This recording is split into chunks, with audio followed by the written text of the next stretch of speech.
Hey, buenos dias, que onda, que paso amigos? Welcome back to the channel, John's Moto Garage. Today we're talking about buyer's remorse. I'm gonna share with you a story where I went out and bought a bike. I thought I was getting an awesome deal. I was super stoked, super thrilled on the purchase, only to wake up the next day, look at the motorcycle and realized I had gotten duped.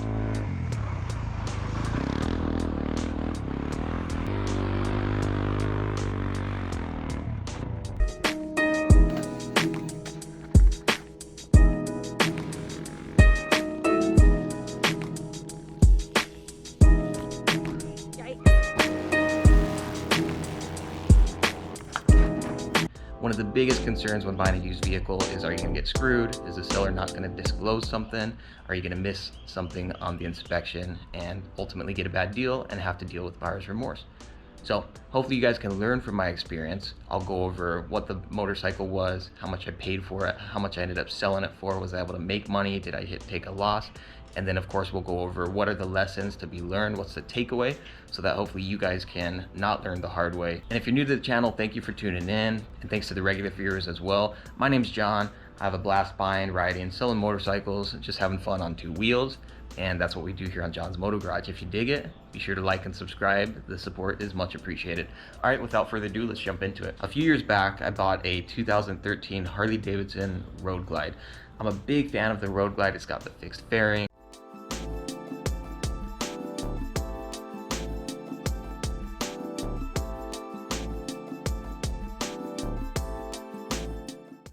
This one was 103 cubic inch, just a great all-around bike. I found this one on Craigslist, and I was going back and forth with the guy for about a week before we finally agreed on a price, and I decided to go out and look at the bike in person. Now the first mistake I made was I had to go out look at the bike at night, and it was just due to scheduling conflicts, but in my mind I thought it's a good enough deal, I'll go check it out. Even at nighttime I should be able to do a decent inspection. I know that's like the oldest trick in the book, you never look at a bike at nighttime, but I had to do what I had to do. So we show up there and I walk into the dude's garage, and he actually has the bike up on one of those big lifts. So it's sitting there at about eye level. The problem is the lighting in the garage was horrible. So when I got in there, I walked around, looked at the motorcycle, we lowered it down, I checked underneath the engine, making sure it's not leaking or anything. And up to that point, everything's actually looking pretty dang good. Took the bike for a test ride. Ran flawlessly, did not skip a beat. And so I'm pretty excited about the prospect of buying this bike.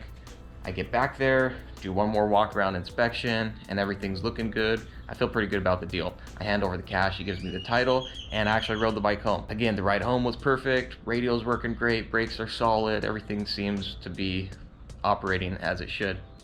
I get home, park the bike, go to sleep, feeling pretty good about this new purchase. Next morning I wake up, go out into the garage, roll the bike out, gonna wash it, you know, just do a little detailing, look at it in the light of day. And I instantly realized that I missed something that should have been like glaringly obvious to me, something I never should have missed. Now, from 5 feet away to the, lay person, they may look at the motorcycle and think, hey, I don't know what's wrong, that thing looks beautiful. But upon closer inspection, the first thing I noticed was, and I'll show you the photo here, the front fender where it hangs down at the very bottom is dented, bent, and has some visible, almost like rust where the paint's chipped off. And then if you follow that, you'll note on the rear saddlebag, it's scuffed. And I think as well, I can't remember if on the crash bar, but also like the floorboards and all those areas. Bottom line, the bike had been laid over. Dropped at one point. Probably not at high speeds, wasn't in like a big accident or anything. And then you'll also notice the fixed fairing is slightly warped on that same side where it was tipped over or dropped at some point. First of all, I always ask if the bike was dropped or laid over or wrecked, and the guy had told me no. Secondly, when I went and looked at the motorcycle, he had it up on a lift. My problem was the lighting was horrible. What I should have done was pulled out a good flashlight and, gotten a good inspection and looked at everything. Yeah, bottom line, the bike had been tipped over and I missed it. I missed it on the inspection. I did not catch it. So anyway, instantly I'm thinking, dude, I've got over 10,000 bucks tied up in this motorcycle. I got a good deal on it, but the idea was to turn around and make some money. And I went from having this pristine condition bike to Now I've got a bike that's been tipped over, laid over, and it's a higher dollar motorcycle, $10,000 plus. I'm thinking, son of a gun, dude.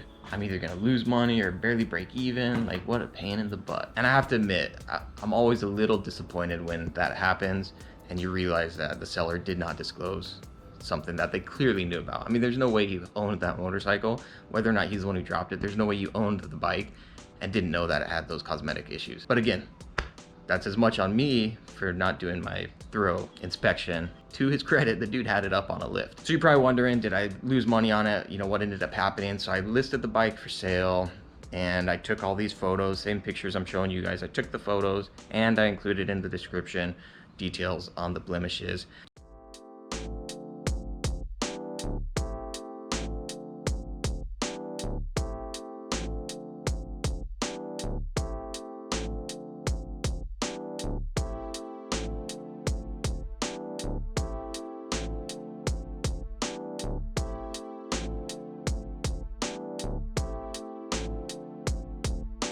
Some of you may be thinking, why didn't I get stuff fixed? To replace a rear fender and tins and stuff like that on the bike, there's no way I would have made any money on the deal. So big question, how much did I pay for the motorcycle and about how much did I end up selling it for? So on this one, we were going back and forth, but I ended up paying $11,650 and I ended up selling the bike for $12,500. So I was still able to make money selling it in that condition, but it definitely took a little bit longer to sell and there's definitely more headache involved, and I did have that feeling of buyer's remorse and that thought at the back of my mind, I may not be able to get this sold because it's a high ticket item, you know, $10,000 plus. It's hard to find people paying cash, and it's hard to find people that are willing to pay a premium on a motorcycle that has these cosmetic blemishes. Now that bike now, MSRP is around $13,500 or so. Trade-in value on that bike by today's standards is around $10,000. Keep in mind, this was a couple years back. So at the time, it was a really good buy. For the Harley Road Glide, you could not find them. They're hard to find under, 13 in that year range. And so I was still able to price it competitively. And that's where the key is. I bought it low enough where I had at least some margins. But still, I could have negotiated the price down. I could have walked away. There's a lot I could have done had I gone into it knowing that it's got these cosmetic issues that, for one, the dude didn't disclose. So if I show up in person and I can at least call him out for wasting my time for not disclosing these issues, in a nice way, of course, then he may have been more inclined to drop the price. As always, lots of lessons to be learned. You don't want to be that dude who has the buyer's remorse day or two after buying the motorcycle. When you're buying used, it's very important to do your due diligence, do your research, be thorough with your inspection and your walk around and the questions and all that, because it is possible to go out there and get screwed on a used bike, no doubt about it. Anyway, there you have it, John's Moto Garage, the 2013 Harley Davidson Road Glide. Let me know below, what have your experiences been with buyer's remorse? Have you ever gone through it? Have you ever made a purchase where you totally regretted it the next day? Like and subscribe if you dig the content. I appreciate the support. We'll catch you on the next one. Adios. Hasta luego.